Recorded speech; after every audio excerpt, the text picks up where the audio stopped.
So yeah, starting off, so you actually trained at the I guess infamous Monster Factory with Larry Sharp, and then The world famous Monster Factory. That's yeah, right. the world famous, yeah. And then you became an assistant, and then ended up training your future tag partner. Can Yeah, I you had tell? Yeah, can you tell I me a little trained bit there. about your first meeting with Chaz and training with him? You know, it started off. I trained there, under Larry, and then we moved to a bigger facility. He, was getting up there in age, so he, came to me and asked me if I wanted to be his head trainer, and of course I did. And first it was, I met Chaz. We knew each other through high school because our high schools wrestled against each other, but he wrestled at a much lighter weight than I did. So we knew of each other, but we never met each other until he came down and started training. It was just so weird, and we just, everything clicked between us. I mean, we hung out together. Families knew each other, and everything else. And it was just the right fit. He was the right person. It was the right time to do something like this. Yeah, And it was funny because Larry Sharp actually that's kind of the same story. Yeah, and Larry actually tried to talk me out of tag team wrestling because it's a lot harder to book two guys than it is to book one. And, I think that you see that a lot,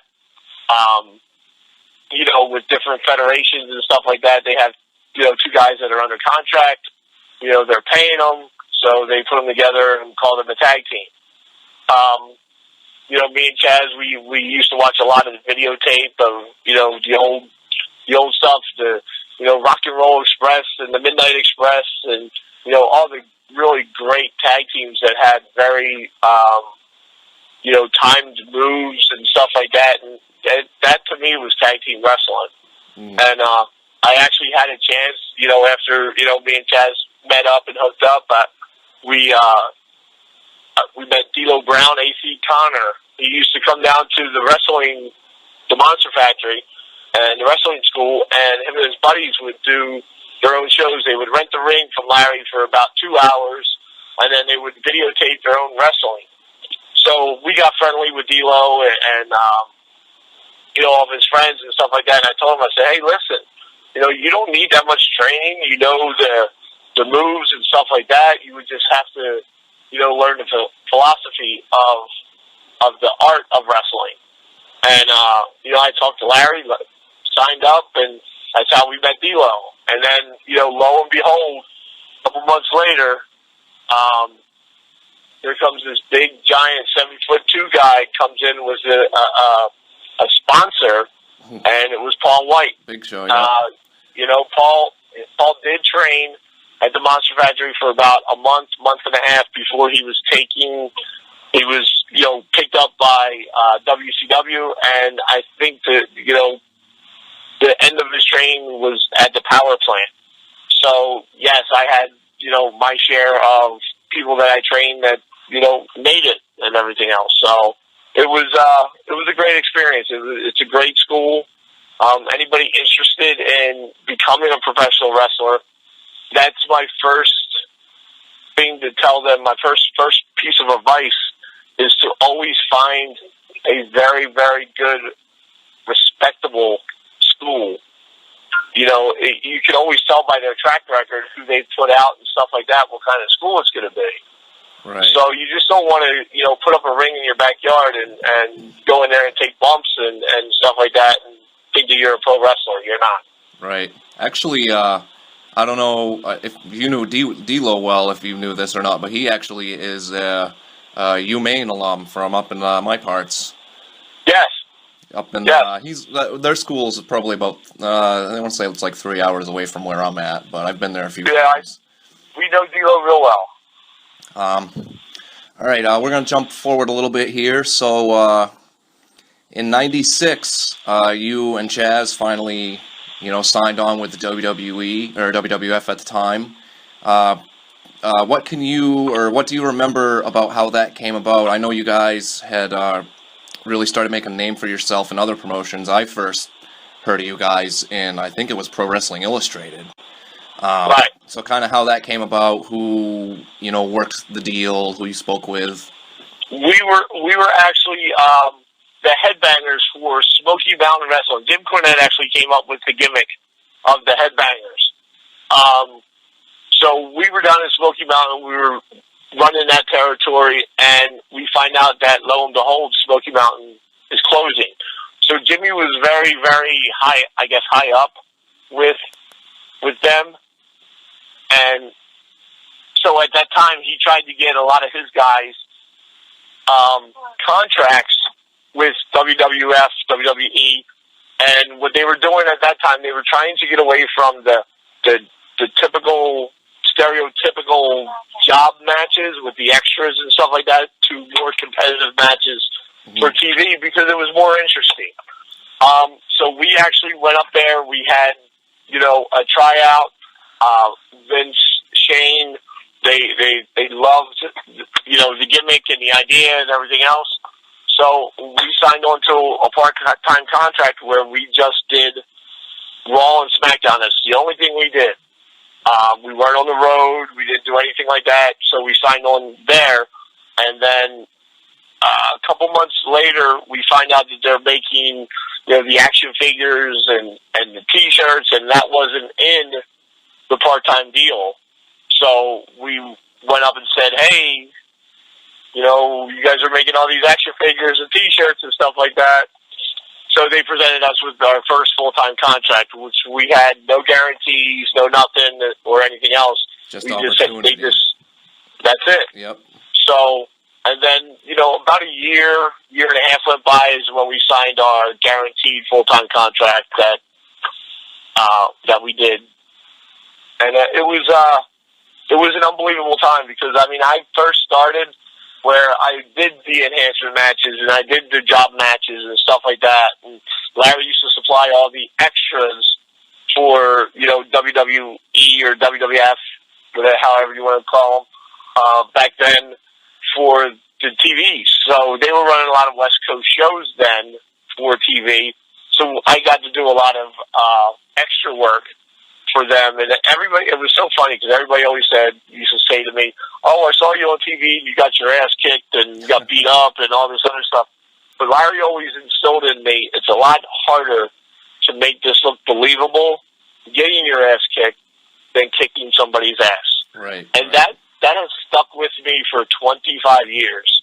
And it's the absolute truth that the art of wrestling and being a good seller is what makes a match. If you can go out there and bust your ass and, take a very good ass whooping and make it look believable, people are going to come and cheer for you and go, God, I want to see this guy fight back. I want to see this guy come back. And that's where it comes from. That's the, psychology of wrestling. Absolutely. Yeah, just as a sidebar, I think, personally, one of my favorites, and I believe I saw you say the same thing on Twitter, that's what makes Dolph Ziggler so great, I think.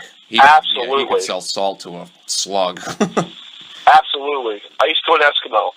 Yeah, Dolph is extremely good at his the craft and everything else. One of the best ones in the business. The other one they always used to stand out is, Dolph's dad, Billy Gunn. Yeah, that's right. We tease Billy all the time about being Dolph's dad and everything else, but in reality, Billy was another one, and Shawn Michaels, he was another one that right. because they could just sell their ass off, and it got people behind them, and that's what it's about. All right, let's see what's next here. So you guys got to get. In my opinion, unfortunately, your only tag title run in 1997.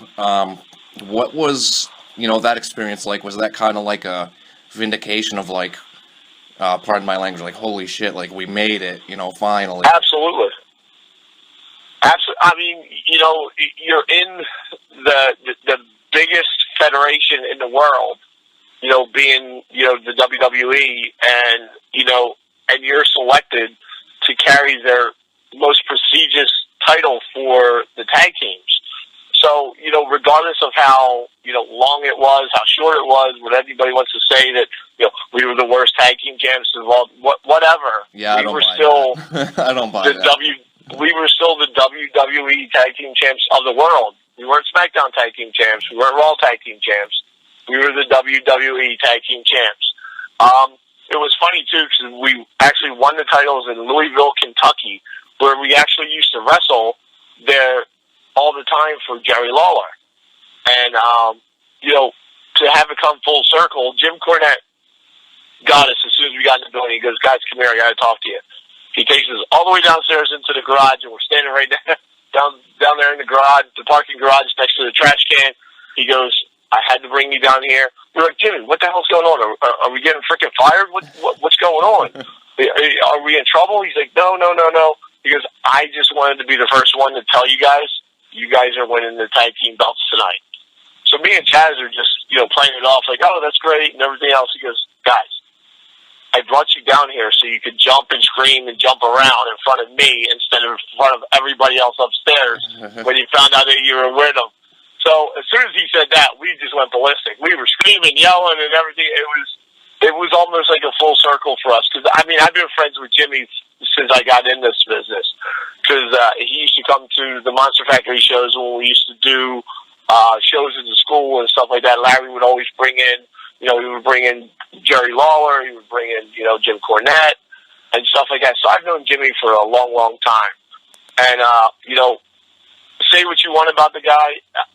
He's very near and dear to my heart. I don't know if all this would have been possible without him. Giving us a name, having us, in front of Vince and Shane at the time and stuff like that. So, I don't know, what would have came about us if we didn't meet Jimmy. That's awesome that he was the guy that was able to tell you. So, yeah, it was cool. It was really cool. All right. So in '99, you suffered a pretty bad knee injury. You had to take a bunch of time off. And yes. Chaz got repackaged as a solo, first as Beaver Cleavage, which is obviously more well-known as a very bad gimmick. What were your thoughts on that? Did you think, that was something that was going to work for him, or they were trying to move away from you? Like, did you think the Headbangers would be finished? Well, at the time, my knee injury was more traumatic for me, I guess, than anything else, because, I've played sports all my life, through football, all the way up from the time I was little until high school. Was that an ACL? It was ACL and meniscus. I had to go in twice for surgery because my meniscus was torn and it was flapped over, so they tried to surgically put it back down, and it didn't take. So then they had to go back in and remove it. Ooh. So it really was traumatic for me with, the way I ran. And, we always prided ourselves in, we would just go balls to the wall when we got in the ring. We didn't leave, anything in the back or anything else. We tried everything and anything. So when I came back and, Chaz I knew they were going to do something with Chaz just because, they're paying the guy. We were under guaranteed contracts. It wasn't fair for him to sit at home next to me while this was all going on, and it absolutely, it took me a lot longer to get back, and then to get back in the ring shape. I couldn't run the way I wanted to run. I couldn't do some of the things that I wanted to still do, and it was totally, pardon my language, it mind fucked me to death, and it just totally took me all out of it, and I just really couldn't get back into it. So when he did do that, Beaver Cleavage, I didn't feel any which way about it. I knew that they were going to do something and try to, capitalize on him still being there and everything else. And then when it came time for me to come back, they wrapped it all together with the GTV and everything else, and we were off and running again. Yeah, I know the Rollins just went through something similar, and he had a documentary on the network where he was talking about, because he came back so quick, it was more of like trying to do the pedigree. It was more of a mental thing than Absolutely. anything else. Absolutely. And the weird story is I just had my second knee surgery. It was a year ago, July 31st. And I actually came back. I had it in July 31st, or 30th, one of the two. And I actually was back in the ring in September. I had the same surgery. I had my ACL replaced. I had my meniscus repaired. And I got back in the ring. I didn't do as much as I wanted to because, I still had some rehab to go through and stuff like that. But it was a totally different story because I knew what was coming. I knew what to expect. Right. I absolutely, the recovery from this one was 10 times different. Currently I'm a health club manager for UFIT health clubs. So I actually had the equipment at, my disposal to do, therapy throughout the whole entire day whenever I wanted to. Like, I'm at the gym, 10 hours a day because I'm running it. And, so, it was nothing for me to get on a leg extension and a leg curl and, bang out a set, get on a treadmill, get on a bike, stuff like that I didn't have I wasn't accessible to for the first time. Right. And I probably had a much better doctor and, it's probably come a long way. Yeah, I think since so. 1999. So. Okay. Let's see what I got next here. So one of the things that really stuck out in my mind from your run after you came back from surgery, and I'm sure you've heard this a number of times, was you and Chaz challenging for the hardcore title with Hardcore Holly at, I believe it was Fun Time USA. Fun Time USA, Yeah. yeah. What did you think about that? What was it like kind of filming that? Because that was really kind of groundbreaking at the time, and it still is remembered to this day. As one of the best hardcore things, yes. It was so funny because after we did our SmackDown, I guess reappearance and stuff like that, they've been playing a lot of our old stuff on WWE.com. That was one of the things that they actually showed, which I'm amazed at when I still see it and stuff like that. And then I see how many views it's actually had. It's at like 1.4 or 1.5 million. Oh, it's one of the funniest segments I've ever seen. It was so much fun. We walked into that place, and they gave us free range of the whole place. We basically walked through it one time, and then we were like, all right, well, it's going to look stupid if we cut and splice it and everything else. So that whole thing was just one run around. And one time, I think we walked through it once. I think we dry ran it one time, and then we did it, and we taped it for TV, and I think we were in and out of that place in, I want to say 2.5, 3 hours. I think that was what made it so great, was the one continuous shot. He's going on the zip line and does the Hurricane Rana, and he's just in and out of the building, basically. It was so funny because me and Chaz, when we got to the end, we wanted to see how many times we could say "get them in the balls" on Monday Night Raw. I think we hold the record for that. I do remember that too. It was a lot of fun. All right. So obviously during this time, the Monday Night Wars were a really big thing, and it seemed like probably it was Bischoff was really reaching out to any and everybody that had really ever worked for WWF.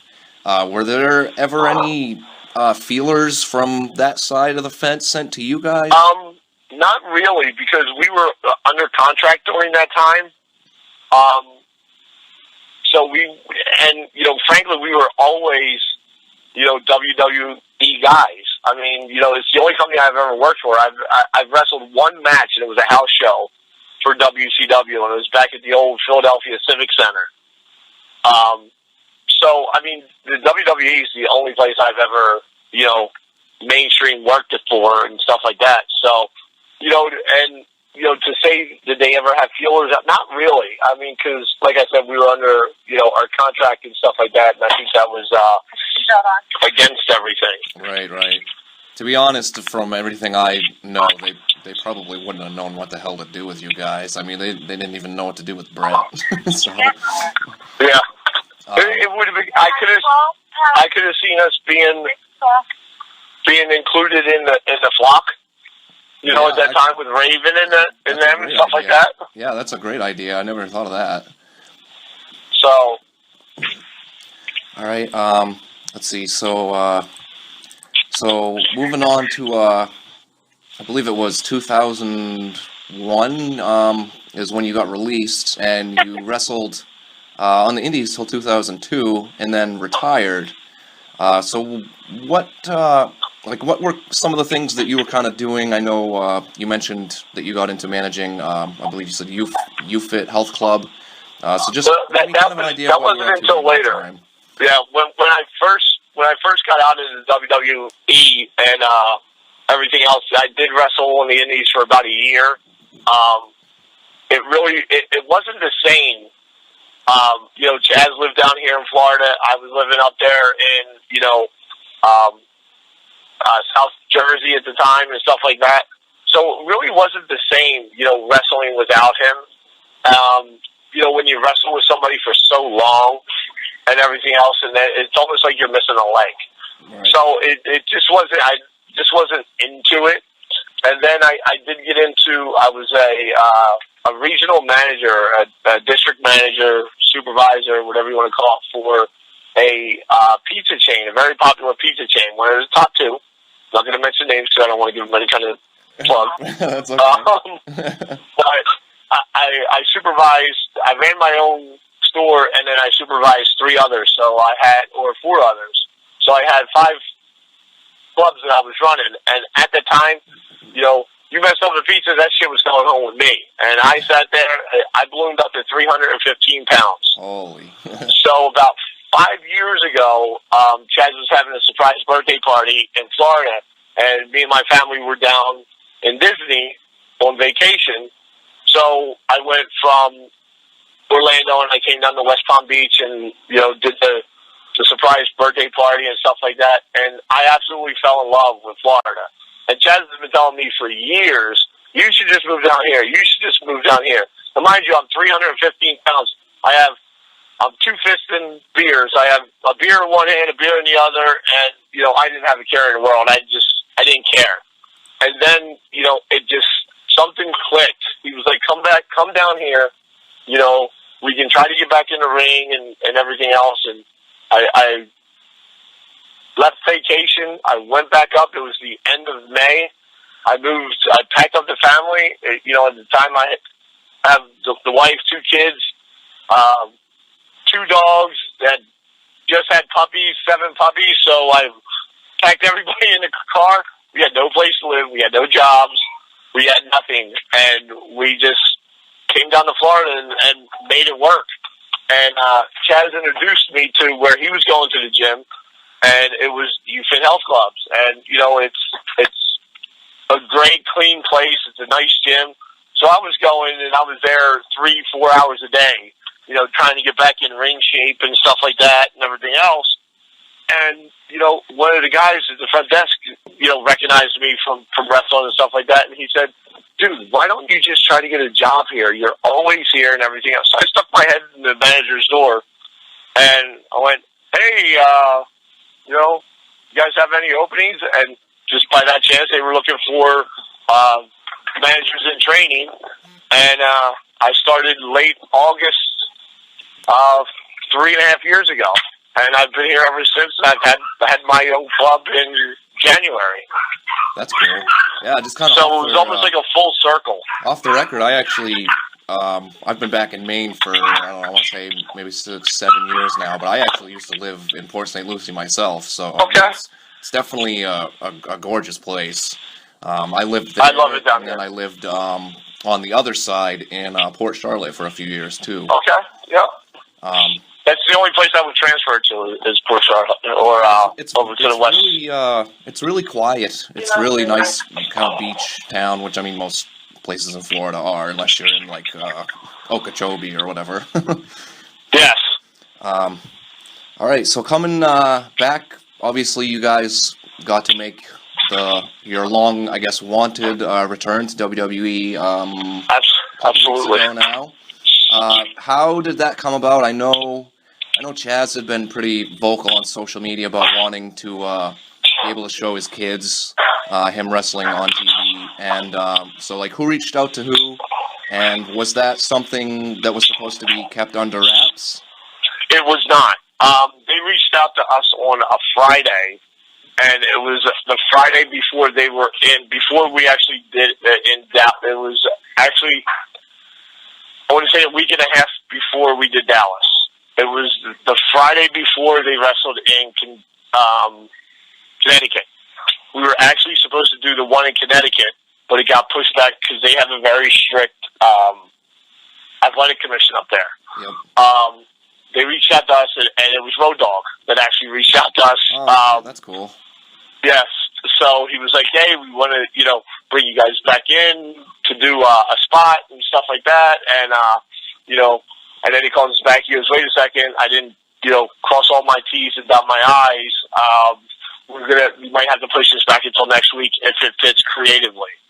So once we saw, Heath Slater come out and said that he was going to look for a tag team partner, and then they said, well, we'll find you a tag team to wrestle. We knew it was going to happen. So then we still didn't hear anything until the Friday before Dallas, knowing that we were definitely going. And we actually asked them, are we allowed to talk about it? And they said, yes, go ahead. That's cool. So that's when we got on Facebook and Twitter and everything else and just went nuts. And you know what? I'm very, very happy to say that the SmackDown Live that we were on was and is the highest rated SmackDown to this date. It is, yeah. Since the brand split, since the draft. Yeah, it's funny. So, I had seen Chaz put that on there, and then some guy, I don't know if it's just some random guy who's friends with him on social media or whatever, was like, I reported it, and he's like, oh, here we go, people starting rumors again, and he tagged Chaz in it, and I was like, you idiot, like, Chaz is the one that put it out there. And it's not a rumor, we got it right off of a page that lists all the ratings and stuff like that. The ratings last Tuesday was 2.4. The ratings that when we were on was 2.8. I mean, it's the highest, SmackDown that they've had. Like the guy thought that I was making up the rumor of you guys coming back, and he had tagged Chaz in it, and he didn't realize that it was actually you guys that had put it out there, that was where I had gotten it from. So I just thought that was funny. It's like, that was where I got it from, you moron. Yeah. I mean, there's always we've had a lot of, negative comments about our return, to the SmackDown, but we've had, 3-4 times as many, oh my God, I'm so glad you guys came back. It was so great seeing you. You guys look like that, you did back in 1997. You did, all that stuff.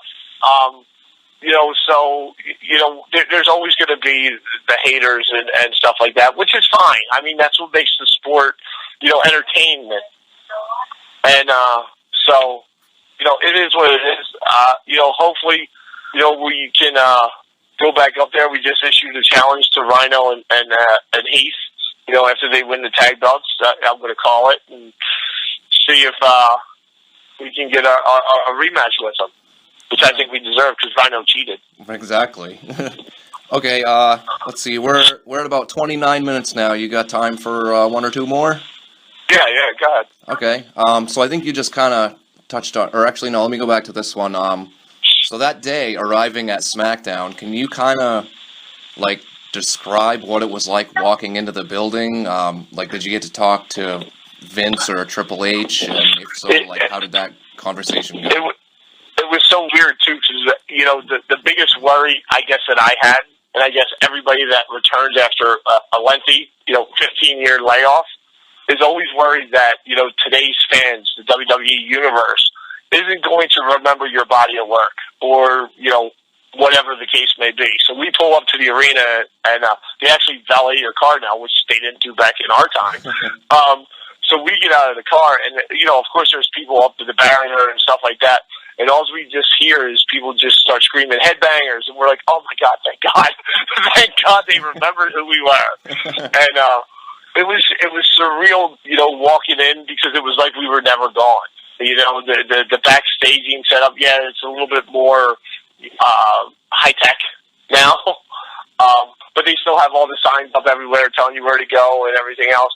And we walked in the locker room. We saw the Usos, and we know their dad real well, so they were very receptive to us coming in. And you know what? Pretty much everybody was receptive to us coming in and stuff like that. A lot of them didn't recognize us until we put the face paint and the skirt on. Then they were like, "Oh my god!"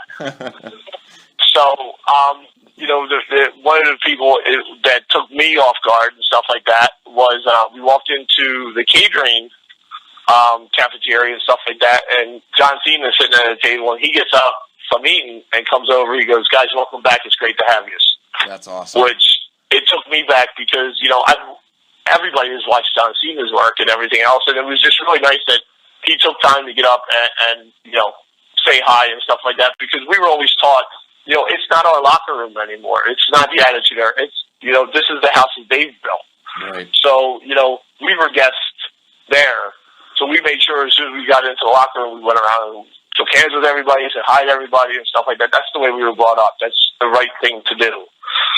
So, it was really, it was nice. And I thought I would be more nervous about everything, but it was familiar. So it was comfortable. And I didn't feel out of place or anything else like that. I didn't feel any kind of, any glares, at us or anything else like that. But, we saw Shane in the lunchroom, and he came over to us. He gave us a big hug, and he goes, "Jesus Christ, what are you guys, vampires?" He goes, you guys don't look any different than you did back in, when you were here. Yeah, you guys didn't at all. You really didn't. So it was real nice. We didn't see Vince until after the match. Up in the gorilla position, he stood up, shook our hands, thanked us for being there and everything else. And, same thing with Triple H. We talked to him beforehand and everything. And, everybody was really, really nice, and it was really great. I really hope that we have another opportunity to go back up again, and hopefully this actually opens the door for us to do so. Yeah, that was the next thing I wanted to, so obviously you guys want to go back. Would you be more interested in part-time or full-time, or would it matter to you if you, where at this point in your career, if you took on more, I guess you could call it like an enhancement role, similar to like the Dudleys were just doing? Well, I mean, it wouldn't bother me any which way to be brought back, as long as we could help them. I mean, that's... And a lot of people, the Dudley Boys, when they were there, all they did was make their current tag team so much better. Right. I mean, they have 30 years of experience, 20 years of experience. So they were able to pass that knowledge on to all these other guys, and it made them better. It made them better at their craft. They did what they were told. And what more could you ask for? I mean, that's how the business should be. The guys go in, and what you're doing is you're passing the torch on to these guys that are now superstars. Exactly. Yeah, personally, I think Raw's roster could use you guys. Their division's a little depleted over on that side, I think. And it's funny, too, because I think the SmackDown roster, besides the Usos, are relatively new and a lot younger. Yeah, they are. You're right. But, let's see, you got the American Alphas and Fandango is actually from a rival high school of mine. Oh wow! That's funny. Yeah. I've never met him personally. Hoping to get there at some point. All right, so yeah, the last question, second to last. The other one's kind of an off the record thing. If for some reason SmackDown is the last time that we see the Headbangers on WWE TV, or if, knock on wood, something happened and you were no longer able to wrestle anymore, how would you like to be remembered? And we've always said this, I just want to be remembered as the guys that went out there and did what they, loved to do. Didn't worry about what we were wearing, because God knows we wore nun outfits, and didn't care. Just went out there to have a good time and entertain people. Because I mean, that's really the bottom line. Who cares what somebody looks like or is dressing like or anything else about, as long as they're not hurting anybody, why should anybody care? If this person over here has, black, makeup on their face or, has tattoos all over their face and everything else, if they're not bothering you or hurting you, who are we to judge? So, I mean, and that's kind of what the whole Headbanger gimmick was, is yes, we love that kind of music. And to this day, we still listen to the old classic heavy rock and stuff like that. But, everybody was like, why did you wear skirts? Why not? Roddy Piper wore one. Why not? Who cares? Why? Who cares? Yeah. It's not hurting you. Why should you care? So, I mean, and I think WWE could use that now and run with it. Just like the anti-bullying campaign that they have and stuff like that. Why? Why pick on somebody if they're not bothering you? Why, be negative to somebody if it's not affecting your life? Yep, I agree completely.